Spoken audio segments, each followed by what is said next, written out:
invite everyone to please stand for the singing of national anthem, intonation, and SDOC through audio presentation. Sa mga magaganda na mga teacher, master teacher ng Basud District at ang nag-iisang pogi. Muse service. Nag-iisang muse. The Thorn. The only thorn of May Rose. Nag-iisang tinis daw sa Rosas, si Sir Jun. Ang amin pong dalawang master teacher from Basud. In this venue, so let's start with Barangay 6 and Barangay 7, handled by Ma'am Maria Data. Sino-sino sila? Tayo daw kayo. Yan. From Barangay 6, 7, okay. Okay, handled by Ma'am Maria Data. Okay, next. Barangay 8, Ice Learning Center. Sino? Tayo. Okay. Okay, this is handled by Ma'am Maria Cristina Dayudo.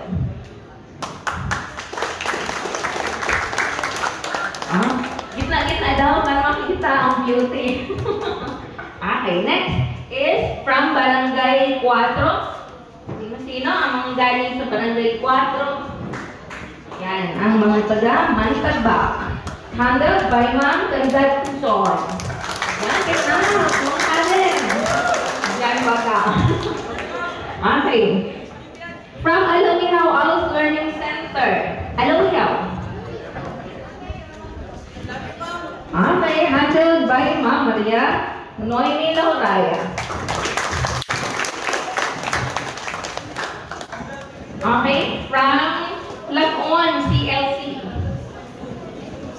Yun, madami sila. Lagon and everyone handled by Maria Lourdes Dito. Sabi pang pageant yung wave ko, dapat malakas yung palakpak ninyo. Ang pageant ang wave. Alright. From Bagasbas, Burabot Alice Learning Center. Bagasbas. Handled by Sir Linda Masagda. Okay. Please, Dugungan Alice Learning Center.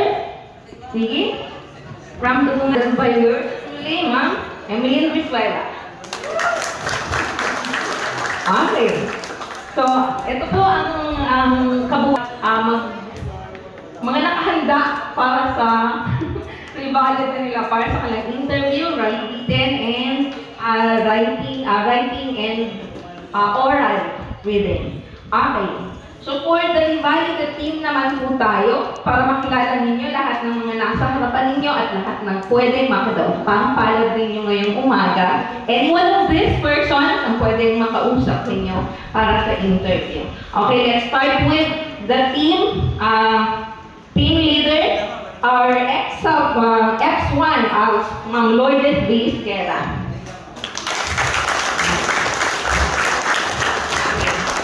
From the Basud Rivalita team, lahat po sila is galing sa Basud District, which is led by the Dalcy, Ma'am Ibrada, and Barameta. Napakaganda. Okay. This followed by our master teacher too, Ma'am Lumida Z. Abogado. Okay. And Sir Rolando Berol. Ang napakaganda ang aming former Miss Alice Miss Alice Implementer, Ma'am May Rose Gudran. So sila po ang makakaharap ninyo mamaya after ng program. Magandang umaga po sa inyo lahat. By Sir Rolando H. Berol Jr., Team Rivalida.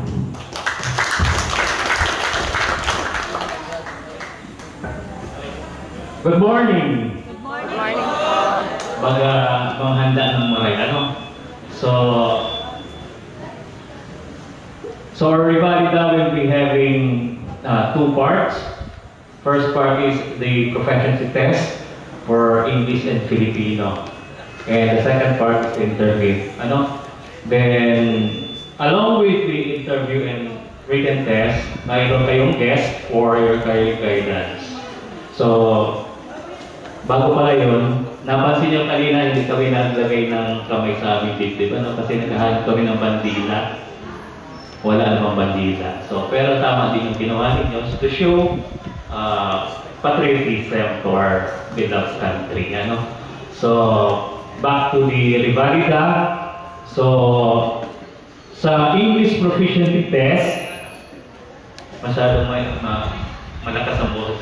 Sa English Proficiency Test, so din ninyong makakuha ng maximum of 3 points. Sa oral yun ha? Sa oral. So, maximum of 3 points.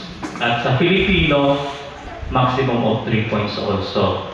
So, dun sa oral, so, hindi namin kayo binibigyan ng assurance na lahat na makakapasa. Ano? So, dapat lahat ay reader. Marunong magbasa sa English at sa Filipino. Kung struggling kayo sa pagbasa, hindi assurance na lahat ibibigay sa inyo yung passing rate.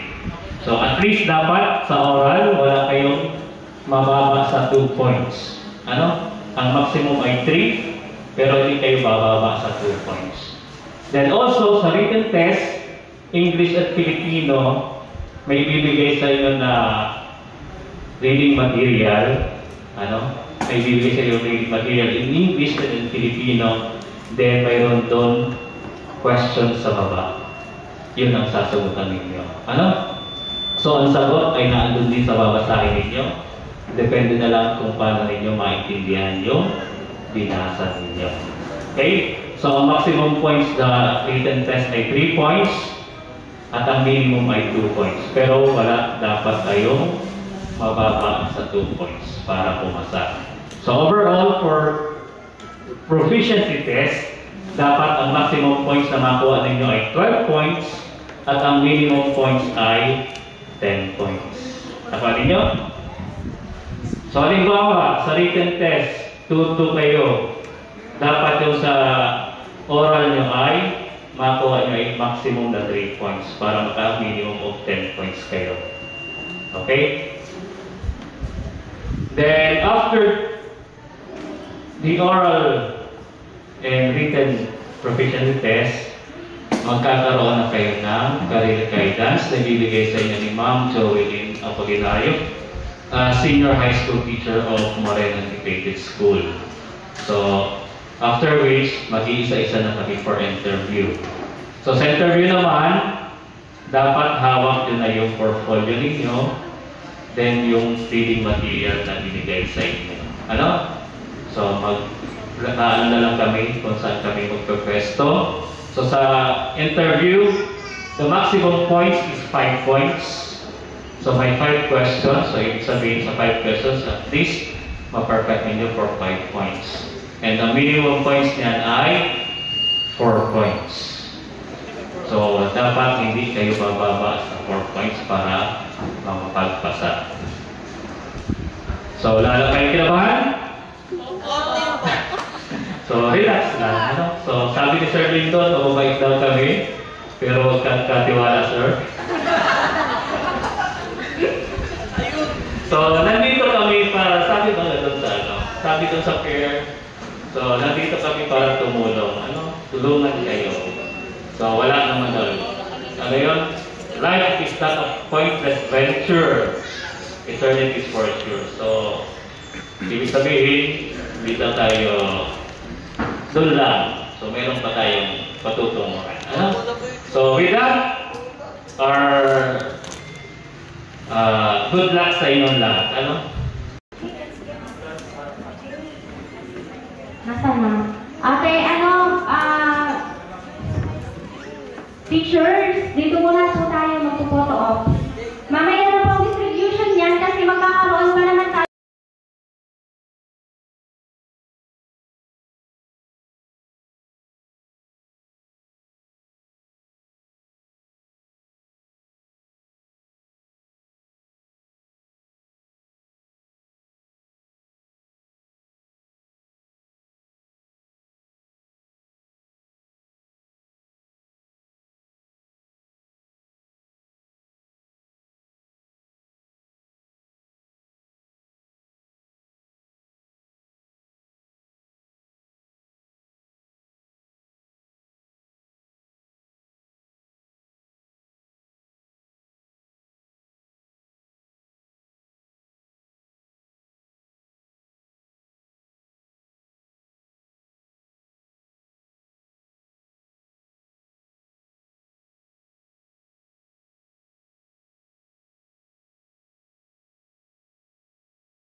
I guess everyone is excited. Excited na ba lahat?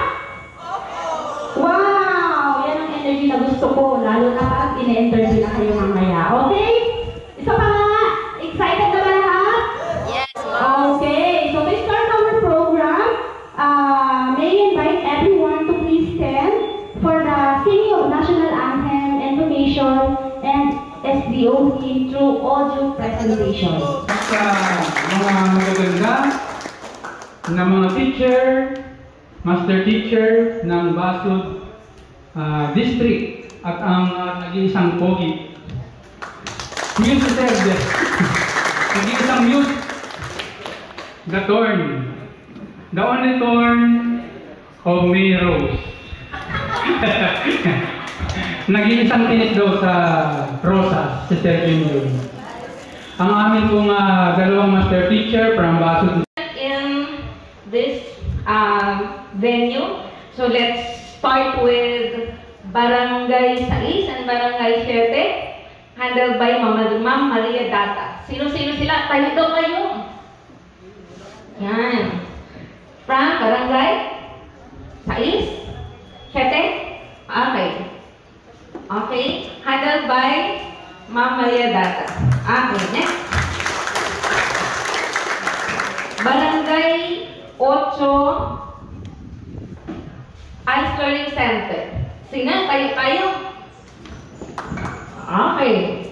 Okay, this is handled by Ma'am Maria Cristina Dayudor.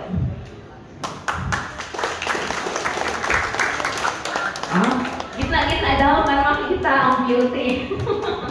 Okay, next is from Barangay 4. Sino-sino ang mga galing sa Barangay 4? Yan, ang mga taga Mantabak. Handled by Ma'am Candat Puson. Yan, kita na, mga kanin. Yan baka. Okay. From Alumihaw Alice Learning Center. Alumihaw. Okay, handled by Ma'am Maria Noemi Lauraya. Okay, from Lagon CLC. Yun, madami sila. Lagon and everyone handled by Maria Lourdes Dito. Kasi pang pageant yung wave ko, dapat malakas yung palakpak ninyo. Ang pageant ang wave. Alright. From Bagasbas, Burabot Alice Learning Center. Bagasbas. Handled by Sir Lindon Masagda. Okay. Please, Dugungan Alice Learning Center. Sige. From Dugungan by yours truly, Ma'am Emeline Visuela. Okay. So, ito po ang mga nakahanda para sa revalid na nila para sa kanilang interview, written and writing and oral reading. Okay. So for the revalid team naman po tayo, para makilala ninyo lahat ng mga nasa harapan ninyo at lahat ng pwedeng makapalad ninyo ngayong umaga. And one of these persons ang pwedeng makausap ninyo para sa interview. Okay, let's start with the team. Team leader, our X1, Ma'am Lourdes B. Isquera.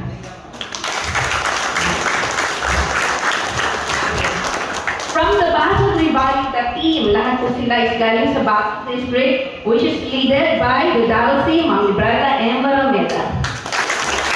Ang napakaganda. Okay. This is followed by our master teacher too, Ma'am Junida Z. Abogado. Okay.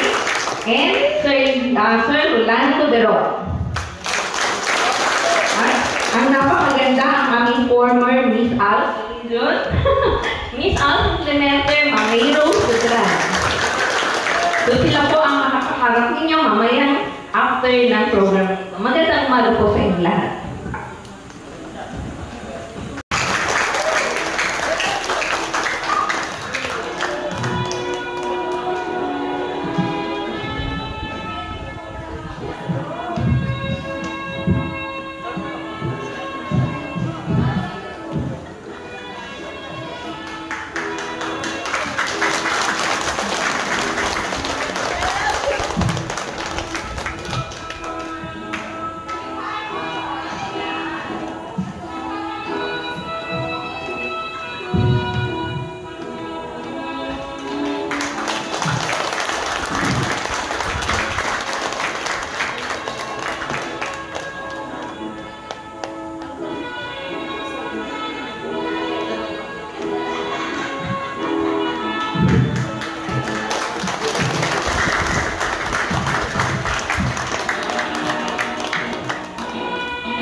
Okay? Thank you so much, guest, for being magiging, for being mabait at masunurin.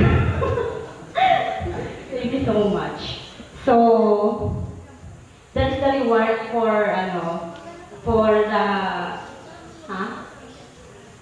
patiently waiting, and of course, for the, initiatives that you gave us to us.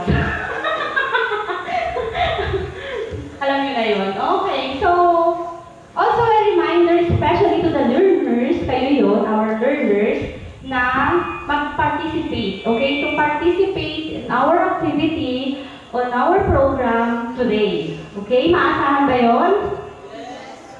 Alright. Especially pagkaanda tayo ng national anthem, ng invocation, at ng SDO hymn. Okay? Alright. So, I guess everyone is excited? Excited ba lahat? Wow! Yan ang energy na gusto ko, lalo na parang ine-interview na kayo mamaya. Okay? Isa pa nga, excited na ba lahat? Yes, Okay, so to start our program, may I invite everyone to please stand for the singing of national anthem, invocation, and SDO hymn through audio presentation. Sa mga magaganda na mga teacher, master teacher ng Basud District at ang nag-iisang pogi. Mute service. Nag-iisang mute. The thorn. The only thorn of May Rose. Nag-iisang tinik daw sa Rosas, si Sir Jun. Ang amin pong dalawang master teacher from Basud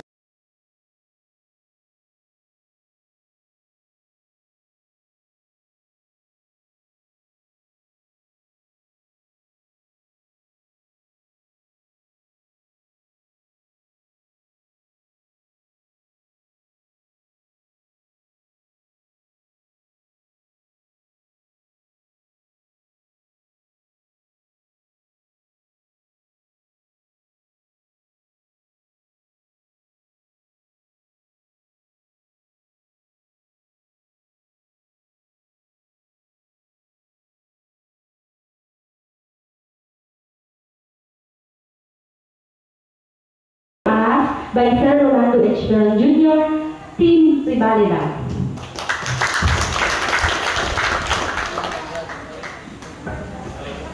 Good morning!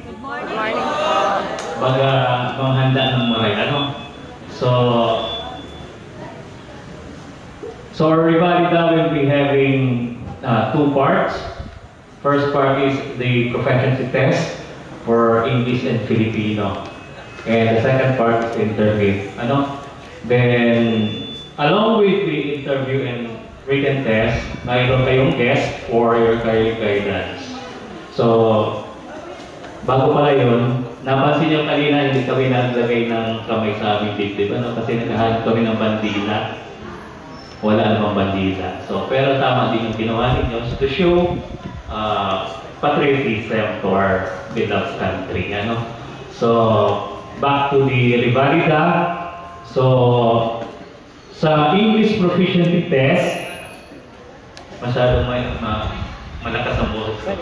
Sa English proficiency test, so din ninyo makakuha ng maximum of 3 points. Sa oral yun sa oral. So, maximum of 3 points. At sa Filipino, maximum of 3 points also. So, dun sa oral, so, hindi namin kayo binibigyan ng assurance na lahat na makakapasa.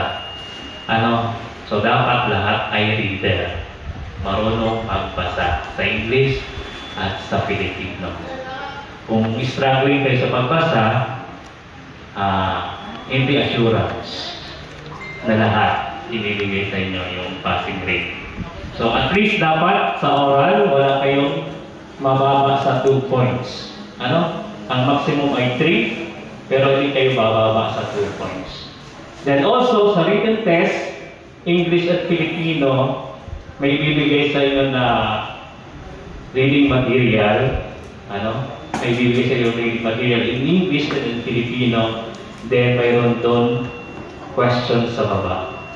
yun ang sasagutan ninyo. Ano? So, ang sagot ay naandun din sa babasahin ninyo.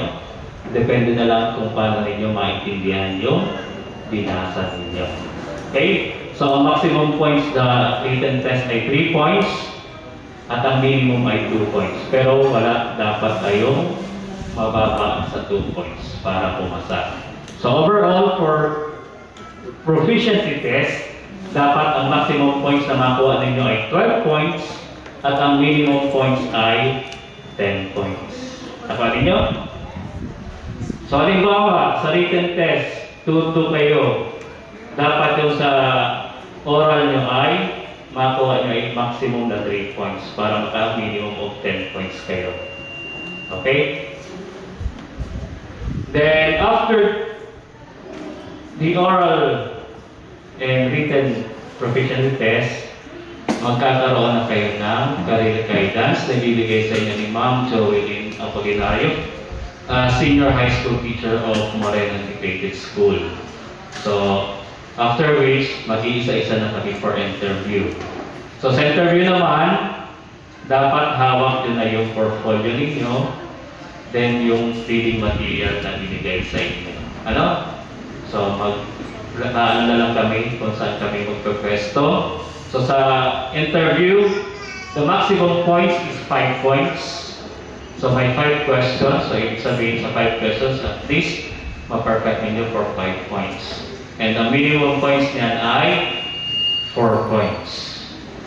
So, dapat hindi kayo bababa sa 4 points para makapagpasa. So, lalo kayo kinabahan?